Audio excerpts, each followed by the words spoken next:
এবারে ডান্স করে সোশ্যাল মিডিয়ায় আলোড়ন সৃষ্টি করলেন ছোট পর্দার জনপ্রিয় অভিনেতা মুশফিকার ফারহান।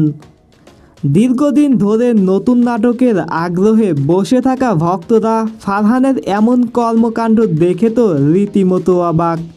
কেন ফারহান ডান্স করলেন এর কারণটি জানলে আপনিও ভীষণ মজা পাবেন। ভিডিওটি শেষ পর্যন্ত দেখলে সব কিছু জানতে পারবেন। আপনি যদি একজন ফারহানিয়ান হয়ে থাকেন চ্যানেলটি সাবস্ক্রাইব করে ভিডিওটি বন্ধুদের মাঝে শেয়ার করে দিবেন। ডান্স করার বিষয়ে ফারহান বলেন, কয়েক মাস ধরে নতুন কোনো নাটক আসছে না, আর এর জন্য ভক্তদের অনেকের মন খারাপ হয়েছে। ভক্তদের মন ভালো করার জন্যই এই ছোট নাচের ভিডিওটি তৈরি করা। একজন ফারহানিয়ান হিসেবে এই ভিডিওটি আপনার মন ভালো করতে পেরেছে কিনা কমেন্টে জানাতে ভুলবেন না। দেখা হচ্ছে নেক্সট এপিসোডে। আল্লাহ হাফেজ।